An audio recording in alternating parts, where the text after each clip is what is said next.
recording it yet. Oh, So sorry. I just clicked that button. that's okay. I was like, How do I undo? I'll pause it. that's Sorry. okay. Yeah, you can pause it. Okay, sorry. I'll just That's sit. okay. Did you pause it? Yeah, it says Okay. recording paused on my computer. Okay, perfect. Yeah, we are going to record it. But thank you, Katie. I'm just trying to look out for you, for your content. I'll hire you for some technical stuff. All right, cool. We've got a bunch of people joining. That's awesome. I have a couple programs coming up. I'm really excited. There's one, I just named it. Do I really have to wear pants again? Oh no. No. Like how to deal with like your wardrobe now that COVID's over or COVID over. I'm not excited about this. Like I had all these, like I put all my suits and my black pants, like work pants in my storage unit. And I like went down to go get one because I had a client meeting and I was like, oh my God, they don't fit. What do I do? So we have like, I don't know if you guys have this in the UK, but like Ann Taylor and Ann Taylor Loft, it's like and their business there are no Ann Taylor Loft and Ann Taylor stores near me anymore. They've gone down. It was like very like career women clothing. For the last 16 months, like no one's been buying career clothes, right? So yeah. So now I have to go get black pants, but I really don't want to. So that's I know. I would be 100% authentic and say like top half fairly kind of smart, bottom half yoga pants. Yeah, or jeans. There's a thing in the US called pajama jeans. I don't know if anyone knows about them. And guys, feel free to use the Q&A or the chat. I'll be checking that. Pajama jeans are jeans that are like pajamas and they're great. So I highly recommend getting a pair. They're not exactly like the most flattering, but like, I don't really care. I just want to be comfortable. All right. So I think that's what I look like here now. Yeah, I know. And Zoom just changed like orientation. I don't know if it changed on your screen, but like it's doing all these other things. I feel like there's more of me that you can see, which I'm like, ooh. All right, so I think we can get started. What do you guys think? Katie, do you want to start recording since you're the technical person? Ready? Boom. Okay. Okay, guys, welcome to another Women Who Wow webinar. Today, we're talking about how to build your personal brand and business using social media. This is pretty much my favorite topic. And so I'm so excited to have these two folks with me, Helen Bernaz and Katie Lipp, and I'm gonna have them introduce themselves in a little bit. Katie and Helen, thank you so much for joining me today with this. And I see we've got some comments in the chat about pants that we can all wear. So I love it. Fashion is life. Excited about that. Okay, so I'm gonna share my screen. So yeah, guys, put in the chat if you have any suggestions for pants that are comfortable. Okay, so we have a lot to get to. If you have questions, please put them in the chat. We'll get to them at the end. We're gonna show you a bunch of examples. I'm gonna attempt to like actually use the interweb as well while we're doing this. But we're here to talk about, social media. For those of you who don't know who this is, Sally Field. She famously gave that speech at the Oscars about like me, and that's, sort of the purpose of social. I love this example of like you're having your own Kevin Bacon effect. Someone actually said I was like the Kevin Bacon of legal marketing and took my picture and did this with legal marketing, which I thought was hysterical. This is Molly, my friend Molly Grimm, and I need to find it, but it is hysterical. And I think like, it's funny, I looked up all of our profiles, right? So when I looked, and you'll see it in a minute, but like, Katie, you and I have like almost 500 connections in common on LinkedIn. Helen and I have 100 and something. Katie and Helen didn't know each other before this, so I'm so glad to maybe you knew of each other, but I'm so glad to introduce you guys. And we've never actually met, but we know each other through LinkedIn. So again, it's like the power of LinkedIn. And I met these guys because their posts showed up in my feed. That's how, and that underscores the power of social. And not just LinkedIn. Helen's going to talk about TikTok. And I see Katie on Instagram. I've had trouble trying to build my brand on some of those other channels because it's very crowded. But for me, LinkedIn has worked really well. Okay. Speaking of LinkedIn, we all love LinkedIn, right? Would you guys agree? it's been for me long before I ever thought I would ever be a consultant. And let me just say that, right? I mean, I was in-house as a legal marketer for 18 years. And Katie and Helen will talk about their backgrounds, but I'm sure you guys weren't planning on using LinkedIn to build your brands and business at one point, right? I mean, it was just sort of like networking or whatever it was. But for me, it turned into the number one way, pretty much how I found clients. Would you guys agree? Like, or one of the top ways for you, or at least like a lead or an introduction, that sort of thing. Yeah. So it's highly powerful for branding and for business generation. So I'd like you each to tell us about you, introduce yourselves. I will put all links to everyone's social media profiles in the chat so you guys can follow us. I didn't put all of that information, but I will. So Helen, tell us about you. I will. It's really weird talking about me with a big photo of me staring at me. It's very meta. So hi everyone. Hi from London.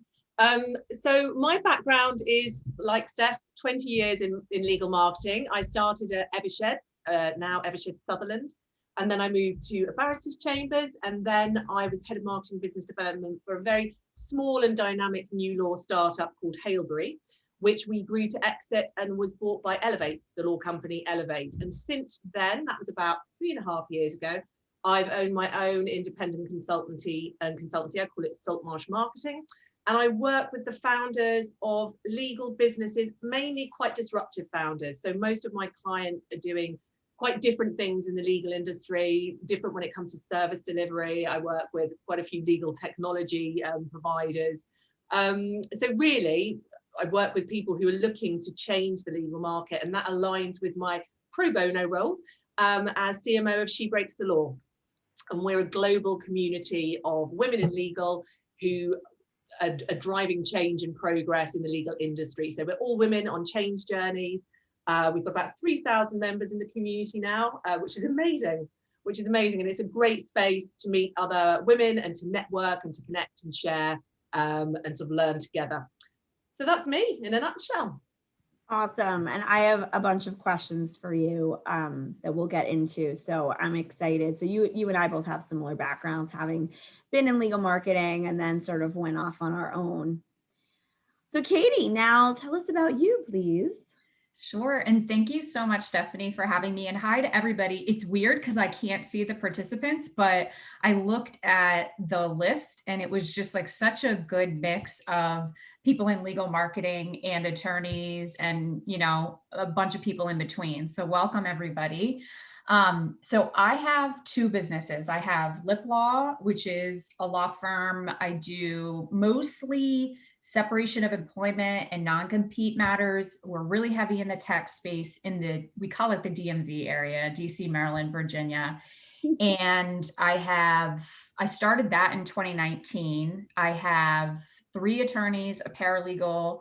I'm bringing on a new assistant after at the beginning of July. And then during the pandemic, my husband, he got furloughed. He's still furloughed and he is my operations manager. And so like, this is my home office behind me and he works at our dining room table. So it's literally like both of us at home working on Lip Law. And then I also started Law Practice Queen in 2019, and it is a business coaching practice for lawyers. I'm pretty unique in that space because I have a law firm and then I also do business coaching. So I focus primarily on helping female lawyers stay in the legal industry. You know, we've all seen the statistics and a lot of the tips I give are geared at helping female lawyers start their own law practices, get more clients, network. I give a lot of networking tips, which is something I really like to do. So I'm so excited to be on with Stephanie. Like she said, we met on LinkedIn. I love to post on LinkedIn. I'm a huge writer. I like to write and really look forward to just learning from you today, Stephanie and Helen. So thank you. Awesome. And I look forward to learning from you guys. So I asked Helen and Katie to send me some examples of their top performing and maybe like posts we can each learn from. And it was really eye-opening to me. So we're going to show you them and we're going to each talk about why we think our posts did well and maybe why they didn't. And I think that's that's actually the part I'm most looking forward to. And I think, you know, each of us have our own sort of side hustle, which is something we're going to do a separate program on this. And I'd love to have you guys back on that, because all of us are entrepreneurs. All of us have our own thing on the side. And it's possible for anybody to do that. And so I want folks to be thinking about like some sort of unique idea that you can be also contemplating. I learn from these guys all the time. And so who am I? Well, this is me with a tan and makeup. I am Stephanie Marone, and I was in-house as a legal marketer for like 18 years, and then big firms. And then I was at a mid-sized firm for about 3 years as CMO. And then I didn't, what my position there met an untimely end, where you guys have heard me talk a lot about mental health in the workplace, where I worked for a smaller firm that just didn't understand how to deal with someone who was going through an issue, which is why I talk about that a lot. And so you will hear a lot of that undercurrent in these programs. Now I have my own business, and I work a lot with small and mid-sized law firms and a couple of other companies that serve the legal space and some companies that don't. And I do a lot of outsourced CMO work, and I also do a lot of social media strategy. It's been great. And I also started the Women Who Wow group. And this was because I want to support women, having not been supported by some women and also having had great mentors. But I wanted to provide a platform for other women and a group where we could really just learn from each other. I didn't feel like there were any educational groups. You know, there are certain things that the LMA does provide, but I don't feel like it does provide certain things like this to me that I need. And so that's where this came from. So I hope you are all enjoying being part of this. If you want to spread the word and anybody wants to be part of the Women Who Wow interview series, which I will send you guys as a follow-up links to Helen and Katie's profiles. I hope you will read those and read others. And if you'd like to be part of that, let me know. Okay, so we're going to dive into this, you know, because, you know, there are a lot of people just like us. Like, how did we build our brands? I think some of it is honestly grit and guts to put ourselves out there, because we do. And I know some people say to me, you know, I don't want to put myself out there. Like, what if no one likes my post? And I'm like, you have to, you just have to. Or why do I, like, why does anyone care what I have to say? Well, if it's not you, it'll be somebody else. Like, and you do have some great things to say. But let's go back to the beginning here, to the very beginning. I asked Katie and I asked Helen to send me some pictures of themselves in childhood, and this is what they picked. I'm actually curious as to why you guys picked these photos and where they are from. So I didn't ask you guys. Katie, what you're obviously on a soccer team. So how old were you here? I think, oh gosh, I have no idea how old I am, but if I had to guess, I think I was in like second grade. So that would be somewhere between like 7, 8, 9 years old. I bet you I'm 7 or 8 years old here. I did travel soccer, which here in the States is like, you do soccer on the weekends and it's like this whole big thing, like going around to tournaments. But this was just like at the very beginning when you do a local neighborhood team.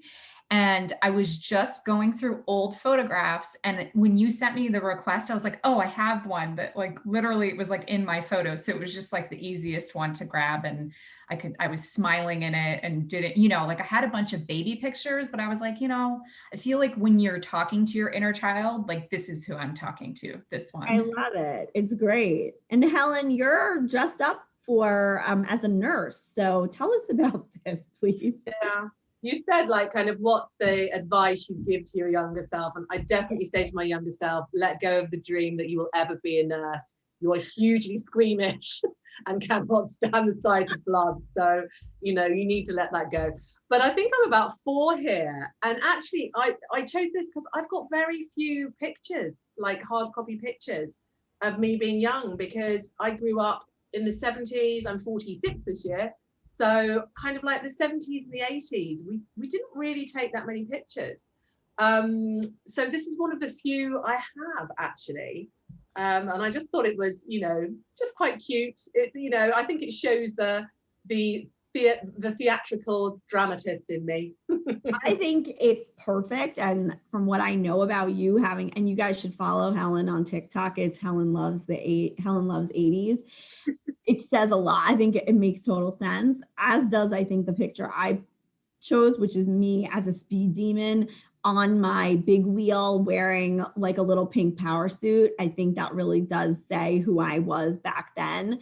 And my point, we're going to give some advice of like things we'd like to tell our younger selves. And I'd love to hear from you guys as well. Please feel free to put in the chat. But I wondered, like, do you guys consider yourselves extroverts? Do you consider yourselves introverts? Was it hard for you both to start posting on social? Did you feel uncomfortable? I mean, I'll go first, because actually my thing has always been, I am a massive extrovert. I am, and I always have been. But then I really lost my confidence when I worked in a big law firm, because I felt my voice didn't really count as a woman and as a non-lawyer, as I was often referred to. And I was also often, mansplained over in partner meetings. And that kind of really, I lost my confidence, and I started to think what I have to say isn't, valid, and no one cares about it. So I actually became quite introverted and quite nervous. And social media for me was liberating, because it allowed me to just suddenly have a voice again. So for me, social media, I would never have done something like this kind of probably 10 years ago, because I'd still lost all that confidence. But social media for me has really helped me gain it back, really. Yeah, and to that point, I mean, I'll just say a comment that comes up a lot is like a lot of firms don't really want you to do that sort of thing when you're an employee. Like, what is the right balance between posting yourself and posting on behalf of your firm, and what's the responsibility that you have? I can tell you, when I worked at one of the firms, my firm said to me, you have a great social media network. You should be posting on behalf of us, using your network to, further our brand. And I said, no, actually, this is my brand, my network. I see a lot of people post on behalf of their firms, like, such and such firm just closed a mezzanine loan, blah, blah, blah. And I'm always like, that doesn't seem authentic, right? You should post about your company or organization when it makes sense for you, but you should not feel an obligation to do so. And I'll tell you, I one of the reasons why maybe it didn't work out for me in big law was that I felt like I was constantly being shushed, silenced. I wasn't really supposed to have a voice. I needed to. I also, one of my friends at another firm said to me that her boss, I think this is what we were talking about earlier today, because people don't know where you are, because we're all working from home for the most part. Her boss said to her, well, I see you posting a lot on social media. It doesn't seem like you're working that much. And she's like, well, whoa. Doesn't take me long to post. You don't know how I post. Maybe I crafted the post yesterday. I have a calendar and I'm just posting today. You're assuming a lot of things. And also, why can't I post during the day when I'm supposed to be, quote, on the clock? I think it's a very backwards way to think. So for anybody who feels like a guilt about posting, I don't want you to, nor do I want anyone to feel like they have to be like beholden to their employer for these sorts of things. So, so Katie, as a lawyer, did you, dipping your toes into this, what was that like for you? So a lot of law firm content is terrible. Do you yeah. see it? And so I came from a bigger law firm in Northern Virginia, and our social media presence there, it's a great firm, had a really, really good experience there, was there for almost a decade until I started my own firm. The social media content at the time was write about a case and then put it up on the blog. And that process of, first of all, nobody who I know Helen was talking about this feeling of being an outsider, and it's as like a quote unquote non-lawyer, which is not a very good or nice term to use. No one really wants to read that type of content. And I didn't like writing it. And when we would write these posts about, you know, a court decision, which again, they're important, right? We need to stay up to date about legal trends, but I felt like the timeline to get that type of post up went through so many channels of red tape. It was like I'd send it to someone, then they'd like edit it, and then it would go to our social media person who would put like really, well, I let's just put it this way. It took a while to post. And the reason I first started posting on LinkedIn was I have something to say. It's not that, and I can do it quickly. I can just pop it out, post it. And it was very liberating, as Stephanie was saying, to just like flow and put it out there, and to do it in such a way where it's like, if, and I know this sounds so cheesy, but if I can help one other person with their journey, whether it's mental health, whether it's disability, whether it's business, people need to know these things, and it's not about me, it's about them. And so anybody who's wanting to get started with posting, I would just encourage you to think, you know, from a lawyer's perspective, who are you here to serve, and how can you serve them? And that's really branding. I'm here to help you, ideal client, and here's some content to help you. And it's as simple as answering, you know, FAQs, telling them what type of work you do.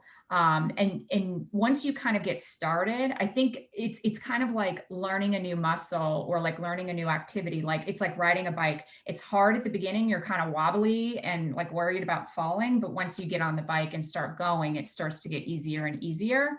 And I would encourage you to reach out to people like a business coach, you know, like Stephanie, like Helen, to help you with that if you get frustrated along the way, because it's literally what they're there for.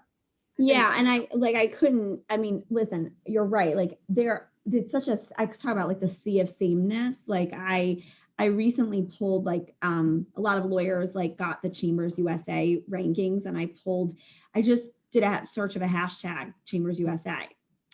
And I think I had 20, I think I maybe have 40 posts that sound the exact same way. I'm honored to be ranked. I am humbled. I am this, I am that. They all sounded the same. And I was like, I wrote a post on that. It was actually one of my highest rated posts of the last 6 months about it's a sea of sameness, and it's all about me, me, me.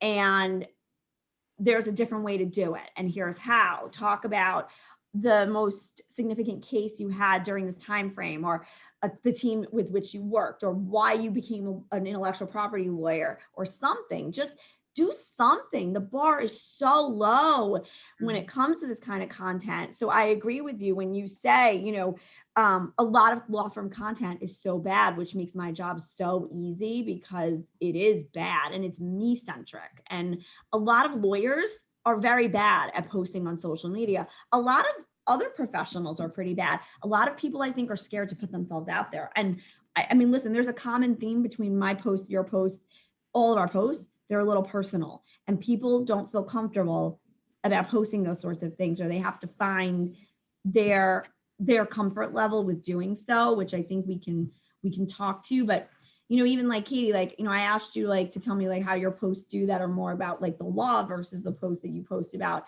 personal experience and advice. And I think you would agree, like some of those posts, those posts don't do as well as the posts that are about, you know, mental health or advice to law students, or advice on how to balance your life and those sorts of things, or social media tips, right? I mean, yeah, absolutely. People, the most common comment I get from people that see my LinkedIn posts are like, I saw your stuff, and like what you're doing is very brave. You know, it's like that. And it's like, one of my dogs just agreed with you. yeah, or like it's like my colleague will go and have, you know, lunch with somebody, or, you know, virtual coffee now with COVID, but they'll be like, yeah, this person just didn't stop talking about how you were posting about this thing, and how they would never post about that, but people seem to like it. Kind of like, I know Helen, you mentioned that at one point, where it's like people seem to like it. And I think it's reminding everybody, like, it's presenting to the world your struggles and who you are. And that's like, again, super cheesy. Like that is me. I'm pretty cheesy, but it's like, it's what binds us together. And it allows the audience to see themselves in what you're posting. Because I think you have to think about, what are people looking for when they're scrolling LinkedIn? They're not looking for I am honored to announce that I've been, you know, selected as a Chambers USA. They're looking for like a human story, you know. Yeah, That's it's this is like all yarn about. fest. And I do my coaching, I always say it's really important to remember that social media, the clue is in the name. It's inherently social, and it's not PR.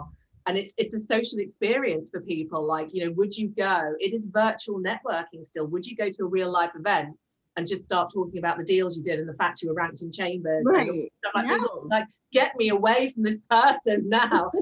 People want to know the person. That's what connects people, and that's what forms those meaningful connections that lead to business opportunities. So it is a journey though, and I always kind of say you're not going to become an influencer overnight. It's taken me like 10 years of being online, showing up, not always getting it right, just like sometimes you don't get it right in real life. But you know, if you can start off just really listening, understanding your space, just conversing with your community and building up that community, then that all adds to the confidence for you to actually put yourself out there. But it does take time, doesn't it? I think it's really important. 100%. I mean, I started from scratch too. I mean, I tell people, do not care about the number of likes and comments you have at first. And LinkedIn, for example, rewards consistency, right? You can't expect to go on LinkedIn, post once a month and do really well. That's just not going to work. LinkedIn's algorithm is such that it rewards people who post consistently. So the more you post, the more your people, and frankly, the more you post, the more people will want to see your posts and expect to see your posts and look for those. And so you'll start building your brand and you'll build yourself as a subject matter authority. So it takes guts, it takes grit, it takes commitment. And it also doesn't require, I don't know what's going on in the background here. We're just going to ignore it. My dogs are having like a little fight, but it also just requires being smart and thinking about how to repurpose the content you have. I can't tell you how many people don't keep a calendar of their posts. And there's a way to download every single post that you've ever made so that you can then repurpose them. I repurpose my posts all the time. I assume you guys also do the same, right? I mean, if you're not, you guys should, because there's no way to spam anybody on LinkedIn. So you guys should be taking posts from 3 months, 6 months ago and reposting them again, maybe tweaking it a little bit, but nobody will ever remember the post that you posted. I guarantee you they won't remember, and you should be posting them again. And you can actually request that from LinkedIn. And so I keep an Excel spreadsheet of all my past posts and I repost them again. There's a big thing that just came out on LinkedIn. I don't know if you guys saw the post I made. I did a video. It essentially says that LinkedIn is going to start Google. It's going to do SEO for individual posts. This is huge. So this means every single post, and it's so you and I, like the three of us and anybody who posts consistently is going to be very rewarded in Google's algorithm. Every single post is going to start being categorized in SEO with Google. That is huge for anybody who doesn't have good SEO, good first page Google search results, and in general, just wants to build their brands. So you need to be thinking when you're writing a post about specific keywords to be using as well. This is huge. And this is why also LinkedIn now gives you 3,000 characters per post versus 1,300. That's just changed over the last couple of weeks. So guys, in terms of like what we've done to build our brands, I put a few things on here. I mean, I put, you know, for Helen, it's been TikTok. You guys have to watch her videos. I think we're going to show one. It's unbelievable. It's not easy to do. I would never even dare do it because I'm so afraid, and I give you so much credit. We need to talk about this.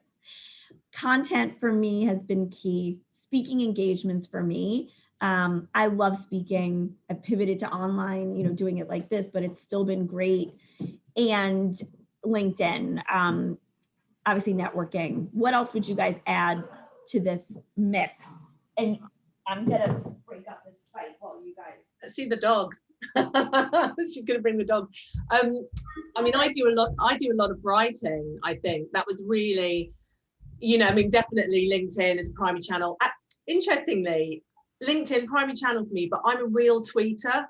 Like, if I had to tell you the most amount of opportunities and how I've managed to build a personal brand for myself and really connected with my tribe, it has been through Twitter. I'm a very prolific tweeter, and I think that's really connected me to kind of the legal innovation tribe and has, you know, got me some really interesting opportunities. So LinkedIn, Twitter, but I think I've written a lot of content as well. You know, I try and make sure I blog a lot, and you know, I've probably written more than I've spoken, I would say. Mm-hmm. Yeah, and I also have a blog. I think that's been really helpful. I think repurposing everything you have on the different channels also is very smart to do. And also, if you don't have a blog, you don't feel like you have to have one. You can easily write for, like, you know, your association. Like if you are a part of Legal Marketing Association, you can do that. If you're a lawyer, you can write for our bar association newsletter. You can write for the blog at your firm. You know, there's a lot of different ways to get your name out there. And frankly, you can just start writing long form content on LinkedIn as well. Katie, anything you want to add to this? Yes. So I have a marketing manager, and we go through our Google Analytics data to see how people come to my website, my law firm's website. And the top 2 ways people come to my website is through Google.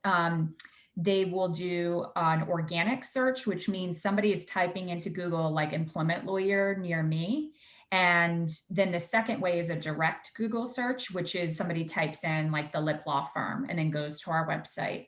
Then the third way is LinkedIn, which was really good validity, just because it's like sometimes with any entrepreneurial journey, you are like testing things out and trying new things and wondering, okay, where do I put my energy? And so after seeing kind of that data, I really doubled down on LinkedIn, which I already was doing quite a bit of, newsletters, because everybody has to check email, but not everybody is checking social media every day, and everybody has different platforms. And so I think it's always important, like let's say LinkedIn goes away tomorrow, knock on wood that it won't, right? But we have no control over that, but we do have control over our email newsletter list. And I would recommend sending that out at least once a month. Some people say every 10 days, but I think one thing to think about as lawyers in particular, or really any industry, is that it's easy to get overwhelmed and to really just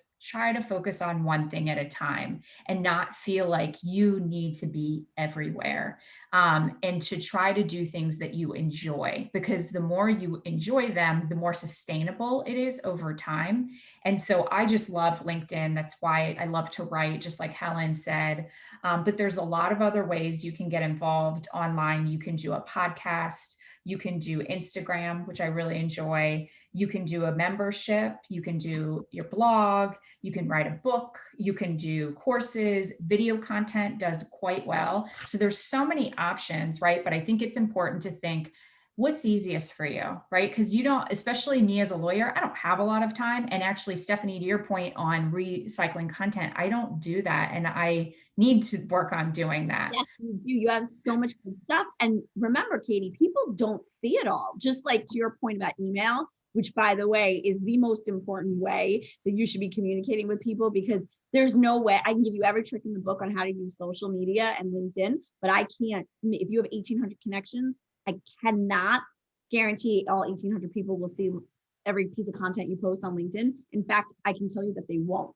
So email is still the tried and true way. That was a really good point that you made. But yeah, Katie and Helen, you guys should both be repurposing, make your content work harder and smarter for you. That's what I would tell you. I do say to clients, like, you should be able to repurpose a piece of content like 9 times. That's what I aim to do with my clients, while slightly failing to do that myself. But there's so much you can do with like a written blog. You can splice and dice it in so many ways. You can re-message it. You can send it out on different platforms with different messages. You can create social graphics from it. So, I work with mostly smaller businesses, so without much budget. So it's really important, if you invest time in creating something, you get as much out of it as possible across all the channels you can. Yeah, I agree. And I think that there are just so many little different ways, like, to just be like, you can like from today, for example, I'm probably going to do a blog post about this session and take these slides and turn it into like a written piece. You can easily, by the way, any Zoom you do, you can take you can get a recording of the transcript very easily. And then, so anytime you guys speak at anything, I would recommend getting a transcript and then turning that into social content. I did not know this. Yeah, you can do that. I mean, it's not connected through Zoom, but I can show you how to do it. Temi, T-E-M-I is a great tool for like pennies on the dollar. We'll take any recording and turn things into a transcription. So there's just so much you can do. I mean, this I'm going to post on YouTube. There's a new tool. I've been using Wave.video, and I've been like now dabbling with like turning a long form webinar into like a short snippet. If you're on Instagram, you need to be using Reels, because that is how engagement, Instagram is just so hard, in my opinion, to really build a brand. It's a lot. It's just, I'd like to talk to you guys about that in a minute, but I know, it's just, there's a lot to do. Here's what I would tell you.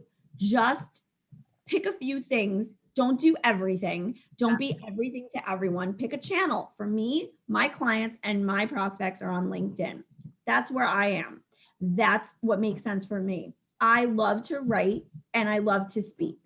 That's what makes sense for me. It's very easy for me to write. I write very quickly. Other people, takes more time. You have to find, if you're an introvert and you hate public speaking, don't do it. To Katie's point, do what you enjoy doing. Yeah, and also where your customers, where your customers are and where your clients are. In Instagram, like you said, it's a really hard channel to manage. And I think people that do Instagram really well, it tends to be their primary platform. But I tend not to worry about it, because I'm like, it's not the main watering hole for most of my, legal founders for content. Yeah, 100%. And speaking of Helen, and that was a really good point that Katie put in the chat about you can repurpose content to make it more accessible. Everyone should always add subtitles to videos. It's easy to do. You can do that on YouTube automatically if you just set your language to English, which is a little difficult to find out where it is. But once you do, you can do that. Adding caption descriptions. So yes, there's like a lot of content. So I wanted to show you guys each of our LinkedIn profiles, and I have a couple questions for you guys on these. Okay, so you guys can see that Helen and I have 104 mutual connections, which is great. Couple things. So tell us about, in my opinion, your LinkedIn headline is the most important line on your profile, or at least among one of them, because it gets pulled into Google searches, and it gets pulled into all LinkedIn searches. So Helen, how did you come up with your headline? And everyone should go and optimize theirs, because if you don't, LinkedIn will pull your job title, right? Which could be marketing director at blank company, or partner at X firm. That's really boring, and it's not branding yourself. And remember, everyone's Googling you, whether you like it or not. If you decide not to post content right now, at the very least, you should be putting the effort into your LinkedIn profiles, right? So 3 questions for you, and same questions for Katie, and we're going to get to Katie's in a minute. So here's Katie's, which I know Katie built, same questions and about your headline. Your cover image, how did you come up with it? Your headline, how did you come up with it? And you don't have creator mode turned on, Helen, but you do, Katie. And I'm curious about it because I don't either. So here's mine. I didn't turn it on yet because I've heard that it makes your engagement of your posts go down, and I haven't crafted my video. You guys should check it out. So if you go to Katie's profile, you click on her profile photo, a little 30-second video will show up. So Katie, you have to tell us about how you created it and what went behind it and that sort of thing. And that's also, you guys see where Katie now talks about, and then it's got hashtags there. Like, you can't do that otherwise. You can't also I do a whole program on LinkedIn hashtags. You guys can attend that at another point, but you can't throw in hashtags in your profile and expect you'll be found. Hashtags don't work that way. If you've been to my programs, you know that. But so I have a lot of questions for both of you guys on this. Your cover image, your headline, and then creator mode. Right. Cool. Gosh, cover image. I just created, that's one of the images for my website, created it on Canva. as a banner image. It sizes it all for you. It's got my logo on it. I play around with all this stuff all the time. You know, I change it. This is the one I've got at the moment, but I might have a refresh. I might do something different. I keep it quite clean and quite simple. I'll probably change it again in a couple of weeks. Haven't done the video principally because I'm waiting to have my hair done. I'm really vain, but that is something I need to do. Haven't turned creator mode on a little bit because of the same thing as you said, Steph. I just want to wait and see how it affects engagement.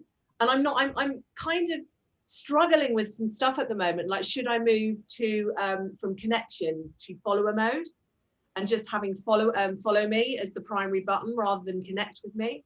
And I'm not sure if I want to do that, because one of the wonderful things about LinkedIn for me is often people will connect with me and I will have a little chat with them when they connect. And I would say, it's great. Oh, thank you so much for connecting. That's brilliant, you know, and we will move an opportunity on. We will have cemented a relationship in that private space. And I think if I just make follow the first action, will I lose that opportunity? I don't know what you think. I think I don't like that, because I want to I have the option that people can follow me, but I also still want people to connect with me. Yeah. Helen, you also, and Katie, I think you also have this, both of you don't have your first and so okay, number one, everyone should have a cover image. You can, if you don't optimize that space, you're going to have like a really gray, shadowy, greenish looking thing up there. You should optimize the image. You can easily do that through Canva, or you can go to Shutterstock. If you have an account, Shutterstock will let you resize an image. Don't steal an image from Google, obviously. But Katie and Helen, you both like took, so your LinkedIn URLs, guys, everyone should optimize those as well. Like, if you don't, you sound like a robot, right? LinkedIn will give you a certain character, right? It'll give you characters, numbers, and letters. So it'll be Stephanie Marone Q4WP90. I sound like a robot. We could do better. Helen, I noticed yours is Salt March Marketing, and Katie, I think yours is now the Lip Law Firm, but I have to go back and check. But both of you don't have it as like your names. Mine is still just Stephanie Marone. Why did you guys decide to optimize them with your companies? Was that? I think that's a really good question. I think it was when I was trying to get Salt Marsh Marketing out there as a brand, really, when I just started it up, and it was before I had a really functioning website and I was just starting out. And I am constantly in this struggle about, you know, what is Salt Marsh Marketing? It's a vehicle, it's a company that but actually, what is the brand? The brand is me. So I'm constantly wondering, do I just, you know, completely change that and become Helen Burness? But those are the origins. Okay. Yeah, I don't know the right or wrong answer to that, but I do know one thing we should all do is have a link to our LinkedIn profiles and our email signatures, for sure. And a lot of people don't do that. So if you're thinking about, you know, expanding your connections, which you should absolutely do that. And Katie, it looks like you must have built your image up top through Canva or something, but you've got your email address, which I think is very smart. And I think other people should be doing that. So anybody here who has their own business should be doing that. And if you guys look, you know, I have my blog here, but I don't have my email address, and I should. So I just learned something from you. But I use my Bitmoji here, and I put exactly what I do here. So yeah, Katie, this was just something. You have both businesses. You have your email address.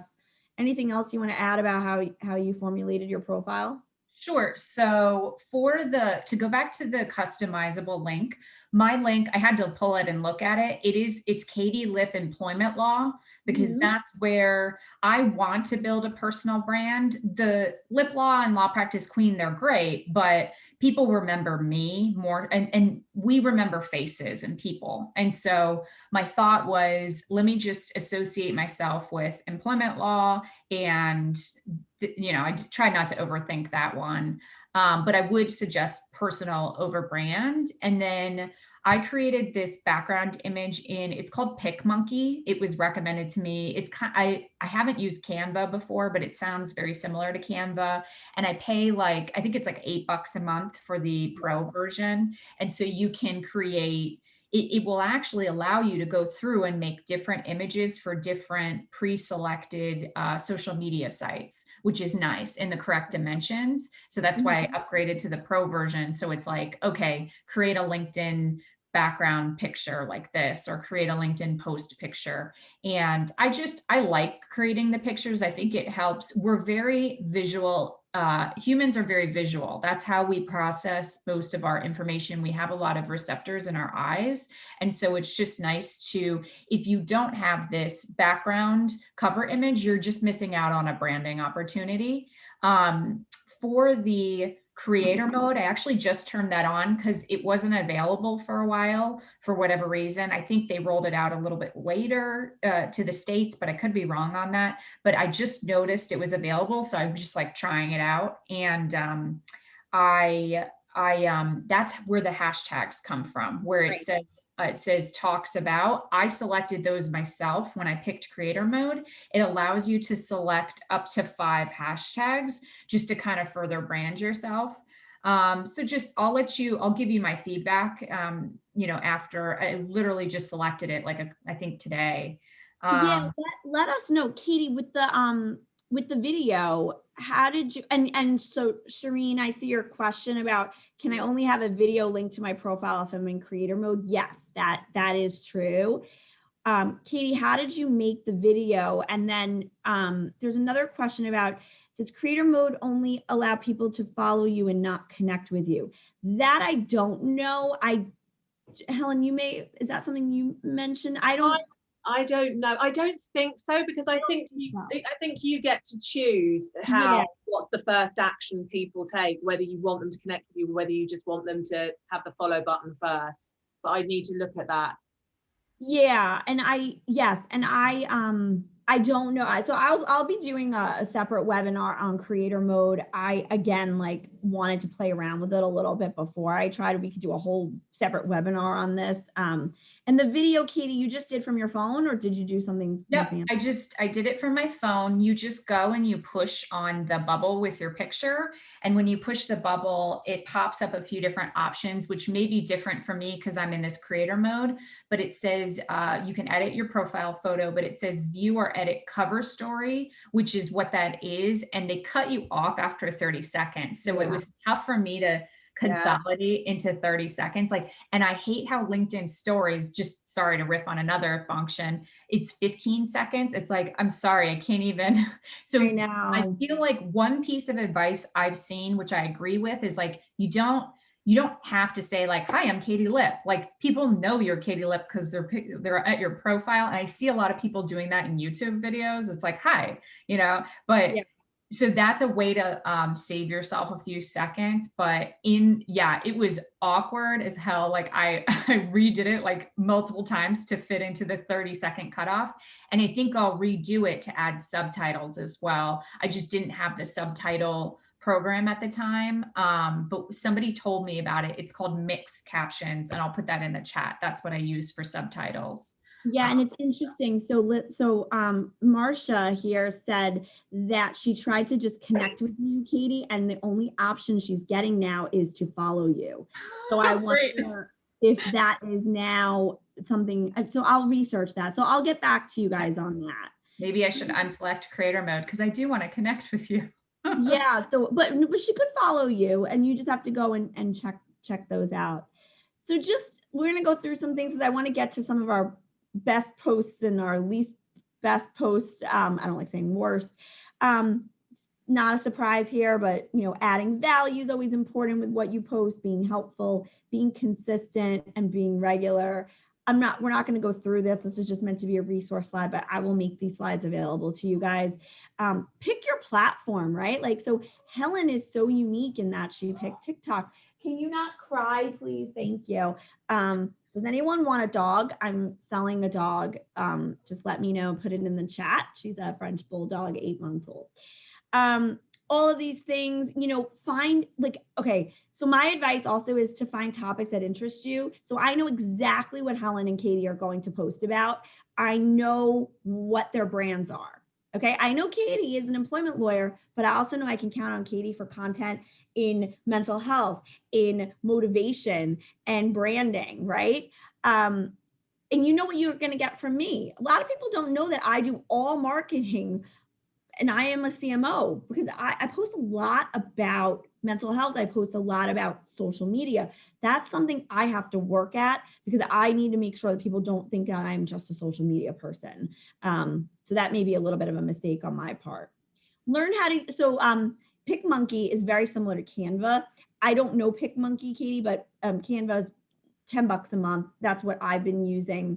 And I use that for all the major firms for which I work. Same thing, you resizes for social. You definitely, there's a free version.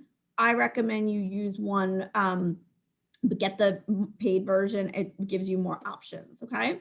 And then I would tell you the three of us all use storytelling. We all are authentic. We are all unique. If you ever want a litmus test of a post, you feel like, ugh, I don't know about this one, send it to one of us. I'm happy to look at your posts and tell you if, yeah, or whatever. There's a guy I know, a legal recruiter, and he wanted to talk about playing the piano for the first time and teaching his son with Down syndrome how to play the piano and what that meant. And I told him he should post it, and he was nervous and he posted it, and he's like, only got 3 likes in the first 24 hours. I said, wait, I'm telling you. And he wound up getting over 100. But again, it's not about the likes. It's about the impact you have. And a post will continue to do well, even a week or months from now. I posted an article 2 years ago about Mean Girls. I still get reactions from that. So you just never know.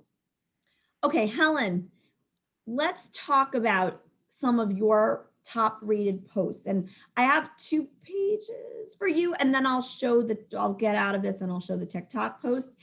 But let's talk about some of these and why you think these did really well. And remember, it's not just about likes. It's about, look at those views, right? Views is different than likes. And likes could be, you could have 60 likes, but 10,000 views, right? That means that your post did well enough that LinkedIn showed it to a lot of other people who weren't connected to you in their feeds. That's what that essentially means. So Helen, what do you think about these posts? So I've got 4 from you. One that we said didn't maybe do as great as you had hoped. I'd love to know why you think these 3 did well and the other one didn't. So the TikTok one, which is one of my favorites, and I hope you can play the TikTok. And I think this works because I'm talking to a very specific audience. And I think that's really important when you post something. And I always say when I'm doing personal branding coaching, before you post anything, think, who's this for? Who am I trying to reach with this post? Have that audience in, hi, little dog. Have that audience in mind. Because I think sometimes, I know the lawyers I work with, the founders I work with, they just kind of post, but they don't really know who it's for. So I think it's specifically targeting founders, and that makes it, really connects with those people who are founders. I, always try to be very empathetic in my posts. So I never try to be kind of like preachy. I think in this one, I'm empathizing to say, listen, I'm trying to grow a business as well. And I, understand how hard it is because I struggle to do my own marketing. And also I think it's my verbal branding. I always try and be upbeat and quite fun. That's just how I brand myself verbally, because that's what I'm like in real life. So I try to be consistent, unless of course I'm, talking about a serious issue, which I often do. But the main thing obviously is the cross-pollination of using the TikTok content. It does work really well because TikTok content on LinkedIn is still very new, and it still seems it stands out. It's video content performs well. It's, people are seeing me, that's really important. But I find cross-pollinating those platforms, creating the content on TikTok and putting it on LinkedIn works really well. And it's, well, if you see it, it's a fun format, that one. Yeah, I'll show it in a minute. And then the next post and the post, this one about social media and your dad, you think just personal posts that just were a little bit more about you? Yeah. And I think kind of there's various things. The one about my daughter has a picture. Like we were saying about the advice you gave to the guy to show the picture, his son playing the piano. I think kind of the post before had a picture of me and my daughter, who's very, very cute. So for a start, if you put, I think, a kid in a photo, that's always going to get a lot of likes. But again, it's a kind of story. But I think the thing with this is I brought in other people, and that's a really important thing I think to do with your platform, if you're using another, something like LinkedIn, is to shine a light on the stuff other people are doing. And Steph, you do this so well with Women Who Wow, and in general, don't just make it about you, make it about other people, make it about your clients, make it about your peers who are doing great things, like celebrate other people and cheerlead people. And this, performed well because it's over an issue I care about. It's disability inclusion. It's, that's an issue a lot of people care about. But I've sort of brought in these other organizations who are doing amazing work. And I think that's why that one did well. You know what else I'll tell you about this post, and I talk about this a lot, it's the way you also structured it, which makes it's a lot of content, but it's very easy to read, right? These are very short, succinct paragraphs, and I have no problem following it. And so remember that you don't want very dense paragraphs in a LinkedIn post. You want to make them short so that people can very easily follow it. Like, until we're able to use bullets and subheads and all those creative things, we have to do what we can with the very basics that we have. This makes this post very easy to read. Yeah. And I would say the same thing. You've got this other post about your dad, and it's 1, 2, 3, 4, it's about 6 paragraphs. They also, I'm hearing that when you use an emoji or two, it actually does really well. So even though sometimes you don't see them on a desktop, I think the algorithm is saying that sometimes they do well, which who knows? I mean, I'm plugged into some like underground LinkedIn community that could be full of it. So who knows? But Helen, what about the post on the right with the 6 likes? Why do you think that one didn't do so great? Well, that's an interesting one, because I kind of did it, out of pressure to be visible. And, sometimes, and we all do this, you're just like, oh my God, I haven't posted and I haven't replanned anything. I just need to be visible. It was like peak lockdown, I think, when I was really struggling creatively. And I've just kind of shared curated content, which for a start is not going to perform well on LinkedIn, because LinkedIn wants to keep you on LinkedIn. So if you post a link to a third-party site, it will automatically mean that your post won't get as much visibility. So the best thing to do if you want to direct to a third-party site, or a hack I keep seeing people do, is to put the link to the article in the comments. Yeah. So it's not in the main body. So, visibility not as visible because of that. It really wants you to post natively LinkedIn. And really, I've not added much value here. I've shared something and gone, I find it interesting. And yeah, it's not enough. People want the currency of your thought on social media. And this is what I always say, thought is currency. If you're going to share something, you have to say, this is why I think this was really great. And this is what I agree with. And this, that's what people want. Just doing straight shares will get nothing. Just doing a share going, oh, I found this interesting, doesn't help anyone. And this just didn't give enough to people. And I think all of those things are right. And especially like I see people sharing things without any context whatsoever. That is a huge mistake on LinkedIn. Never post anything without some sort of introductory text. Lawyers do this all the time. They think like, oh, bonus points for me. There's all those like automated programs that enable them to share content without even thinking about it. Well, you have to think about it. So, this is an example. It's an extreme example because you did write pretty great copy here. And it still did okay. It could be the time of day. It could be the hashtags. You don't use a ton of hashtags in general. It could be also the hashtags you did use were very general. They have a lot of millions of followers. I do think you're probably right with the link, but it's so many different factors. So, but yeah, point taken on all of those things. So every now and then, Helen, even the greats have doozies, Oh my God, yeah. And that's what I always say, like, it's really good. It's good when that does happen, because it helps you to self-reflect. Yeah. Listen, it happens to me too. Does it? I don't know. Katie, does it happen to you? Let's see. Katie, tell us about these posts. Oh my gosh. So I would try to do like a capital letters title, kind of summing up like what the theme of the post is.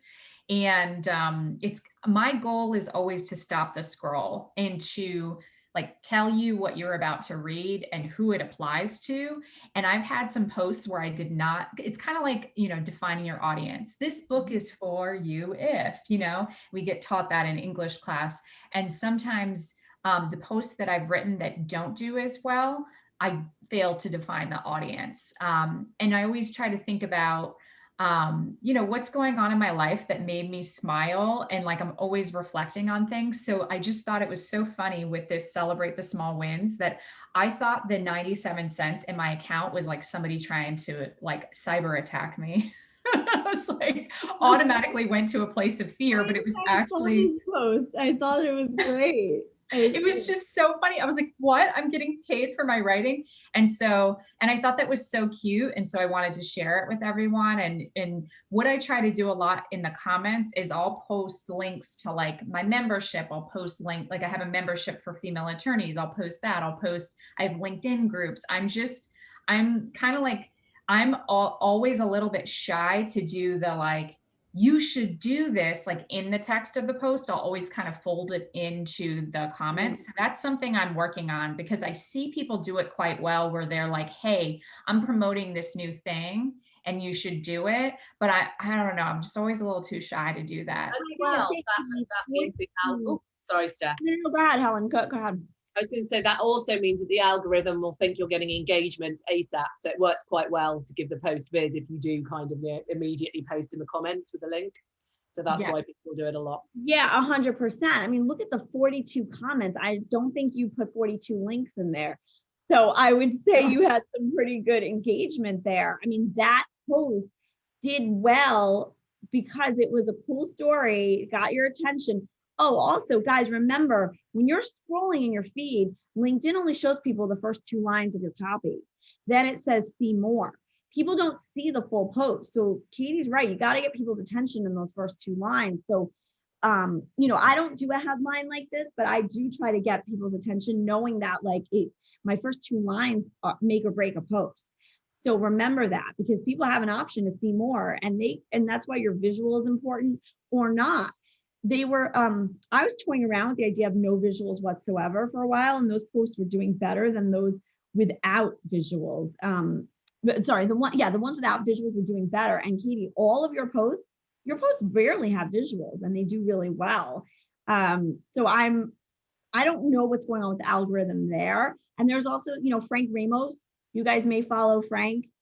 He's got almost 60,000 followers. When you get to 30,000 LinkedIn connections, you can't have any more connections. And Jay Harrington is another person who I follow. Jay does not use hashtags simply because Jay says, I don't have the time to look them up. I've never used them before, nor does Jay use images. Jay's posts consistently do really well. So it just goes to show you that sometimes it's not about those things. It's about, you don't need to put the images in, you don't need to put the hashtags, it's about the content. So people do engage.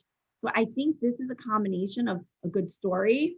I think it's also the comments too. The other one, I mean, this one, if anyone has advice for law students, and it's good advice, Frank Ramos has built part of his brand on doing this. These posts do exceptionally well. So if you don't know where to start with writing, giving advice to people about things you learned, would you like to tell your former self, your younger self, is great. I mean, so Katie, what was your idea with this? This was at a time when people were just graduating. So it was May, I guess it's June now. And I was like, I remember how scared I was when I was graduating law school. I graduated in 2010, which is right after the Great Recession in 2008. No one had a job. Everybody was freaking out. Everybody had all this debt. And everybody who did have a job was like going around being like, I got a job. Do you have a job? It was very like catty and competitive. And I just channeled that energy of how I felt back then. I was pretty worried. I was like, did I pick the right profession? Like, what's going to happen? And so I was just trying to hold space for people that were like feeling a certain type of way about graduating without a job, feeling a certain type of way about like, what the F am I doing with my life? Like, did I make a mistake? And like, just trying to break the law down, which comes across, I think, as a mystery to most people, into like, you are being hired for a service and your clients do not expect you to be a genius. They just want you to do the thing at the price that they want, and that's pretty much it. And I think we hold the law up as like this, you know, high and mighty like power profession, but really it's like we write and speak and, you know, listen for a living, and that's it. And if you can do those things, you'll be just fine. So it was just kind of like a supportive vibe, like you're going to be okay, it'll be all right. I agree. I think it's great. So I know we're running out of time. I'm so sad we're running out of time. So we'll go through some last ones really quickly.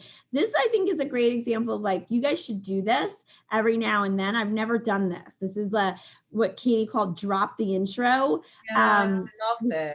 Yeah. So this I've never done this. I've never thought of it. No, I know. So Katie I guess you just decided to tell people like who you are, what you do, and put a picture of yourself and just said hi, right? Exactly. A lot of people do this on Instagram where they're like, hey, I see I have some new followers here. Just want to reintroduce myself. So I kind of just copied it from that. And I see on LinkedIn, when I connect with somebody randomly and like have like a networking discussion with them, they always pick on like certain aspects of what I do, but they never know, like kind of like what you said, Stephanie, they don't know that you do all these other things. And so it's like, it's really part of our job as a business owner is to educate people on how we can help them and what we do. Assume that people know who we are because but maybe they have one slice of us, like they didn't know us prior to today, or they heard about us through X or Y. So I think our homework should be, we should all be crafting a post like this about ourselves. This is so good, because for me, I share a lot for She Breaks the Law because I want to give it visibility, but it's my pro bono gig. You know, I don't get paid for She Breaks the Law. And what that means is that actually people think that's a paid job for me. And I'm like, no, I do it purely from love. So right. And people don't know how it got started. I don't know like how you got into it, how it got started, why you're doing it. So this is great. And this is a post, by the way, if you've never used the featured section, I would use the featured section and pin this to the top of your featured section so that it's right up there and people can very easily find out more about you. So this is a great idea. So I love that. And then Katie, you have like another one here really quickly, like, and then some Instagram posts that were just, you know, like, I think that what I learned from your Instagram posts is like putting your face is probably the thing to do. The one about your friend judging you, that did great. Why do you think that one did so great? That shocked me. A lot of these stories, like the 97 cents in my bank account, and like I'm just like, why are people resonating with this so much? And I think anything that kind of gets into different layers of society and judgment and like judging you and like you should stay true to like what, like running your own race. Like there's so many ways that people perceived this post. That's what I find so fascinating about writing. Like some people were like, screw that girl. And that's why I wrote in the post, like, I love her dearly, and negative comments on my friend will be deleted. So like I put that out there, and actually nobody really, I think somebody said like, oh, how dare she? And I think I did delete it because it is a good friend of mine who is not on LinkedIn, and I don't think saw this, but people just have very different visceral reactions to something that has happened to you, and they have something to say about it. And a lot of it is coming to your aid. You know, like they're in your corner and they're like, you know, they want to support you, or they want to talk about another situation in their life. Something that happened to them. Yeah. Yep. I had a situation where someone told me to die on my birthday last year during COVID when I got too close to them at Starbucks. I don't know if you guys remember, I posted about that. And it was one of my highest rated posts of the year, or the post where I said my life hit rock bottom and I lost everything and I had to rebuild my life. That post had 35,000 views. So people like a good story like this. People like a comeback story. They like something that resonates with them. How do you guys generate ideas for posts, and where do you draft them? I do a lot in my phone in the notes section. Yeah, me too. I'm so glad you said that because I'm always like, But I think this is really important, and what I have to remind myself, that you don't just have creative ideas sitting at your desk. You get them in the weirdest of places. You get inspired, in many different situations. You'll have an idea, and I just make sure when I have an idea now, I put it in the notes section of my phone, and then that's where I have a rolling list of, you should post about this, you should post about that, because things happen and you're like, yes, that would make a really nice human post. Yeah, and I get inspired all the time around me. Katie, Yeah. same kind of thing for you? Or when do you write? Where do you write? Whenever I get an idea for a post, I try to just sit down and write it and post it like immediately. And that's not something that everybody has the schedule to do, because I really like writing. That's the thing. Like, I'm enjoying this probably more than like the people on the other end of the screen. And it's very important when you're writing, at least in my personal opinion, it's an energy transfer. You are feeling me, like I'm feeling a certain type of way when I'm writing. You're reading that. That's why it resonates with you. That's why the boring law firm content falls flat, because people are like, this is so stale.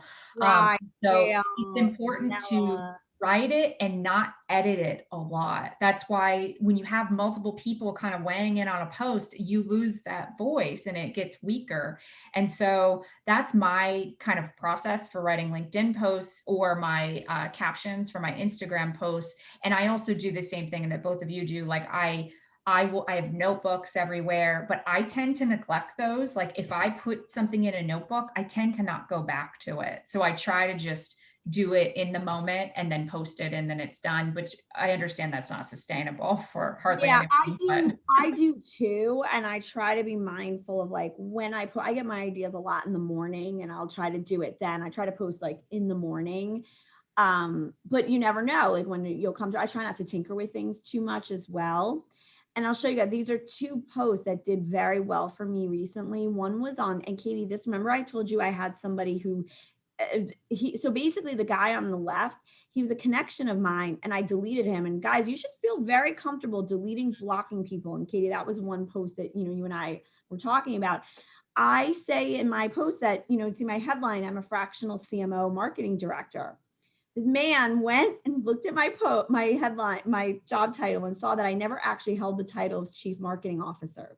You guys know that when you're a marketing director, that's very, it's synonymous, right? A lot of times. And he said it was offensive to him and people who had actually had that title, and how dare I portray myself as a CMO. It was just like unnecessary and mean, right? And he goes, I know this sounds nasty, but, and then he said it. And I was like, ooh. So the point with that was just, don't do that. Would he have said it to another man? So I posted about it, and people definitely came to my rescue, to Katie's point.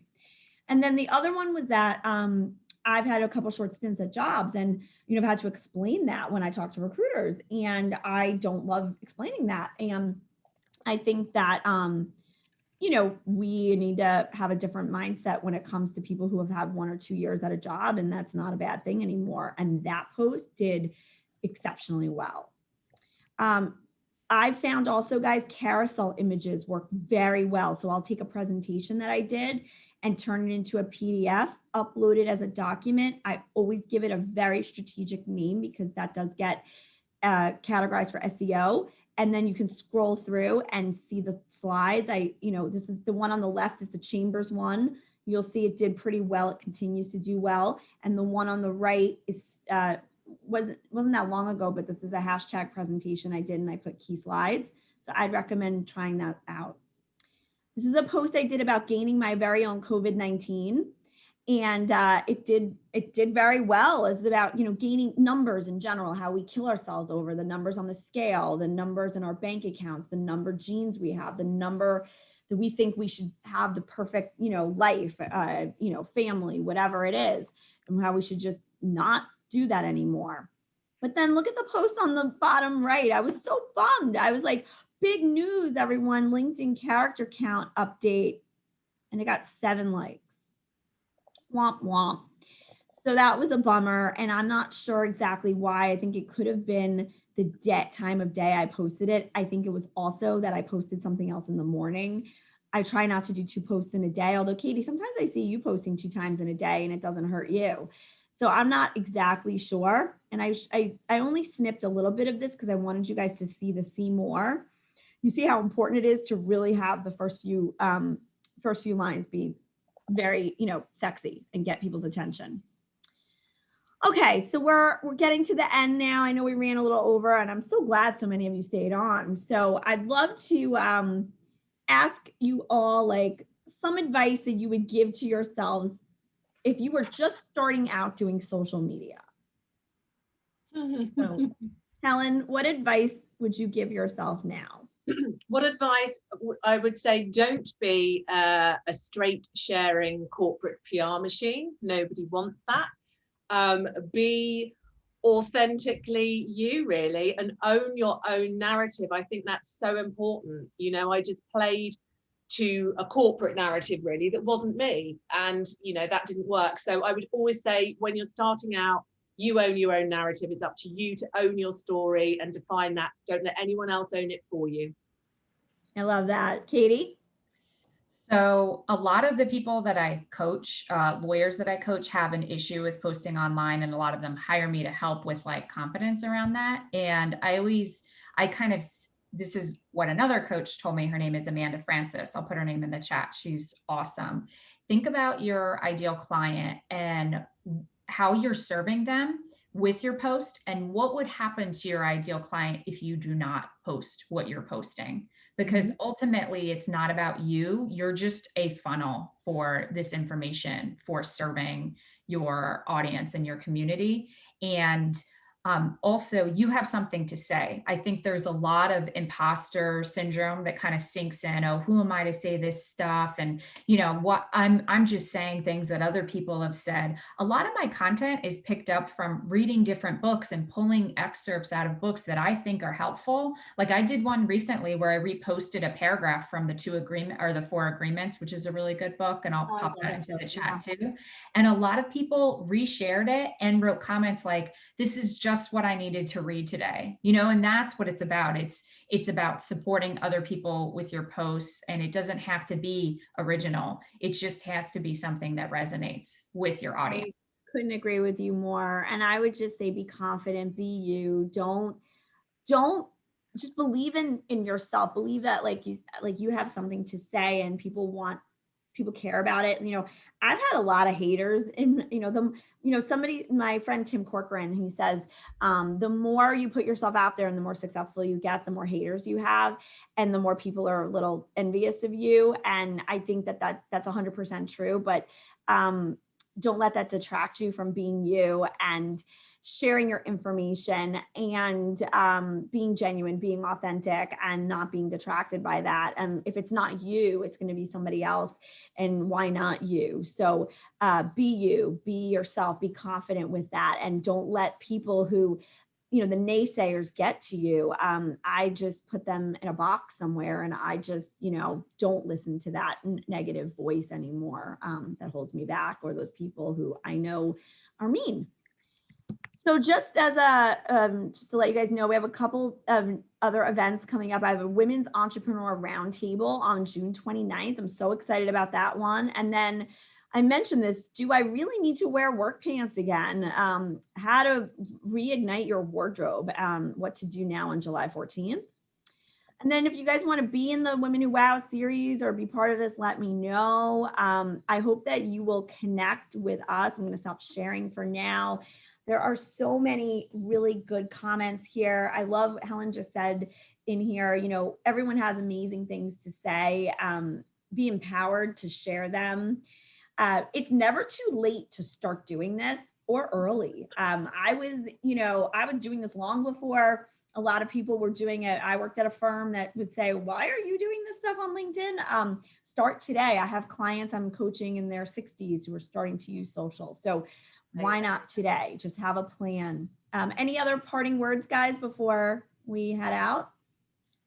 No, not at all. Well, just on the back of that, I think, I always use that example of my father, who's 87 years old, and has worked out how to use LinkedIn and has set up a profile only so he can cyber stalk me, basically. So I always say to people, even if you don't want to broadcast all the time, use social media and LinkedIn for one of its best things, which is listening.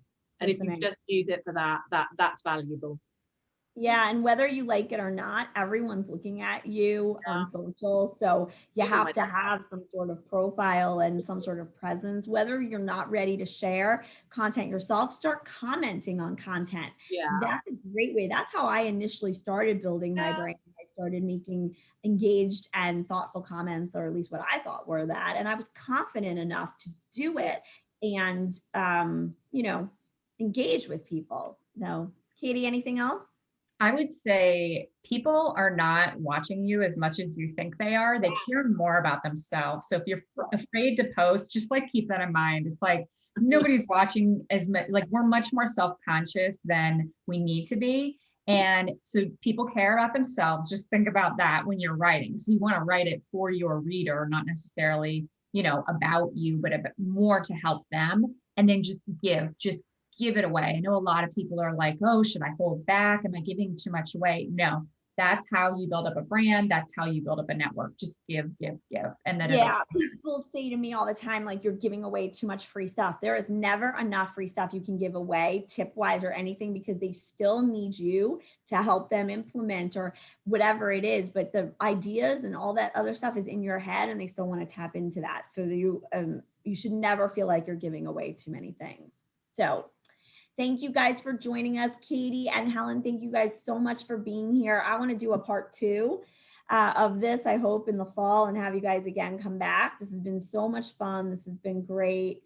Thank you so much. If anyone has any ideas for programs, let me know. Message me.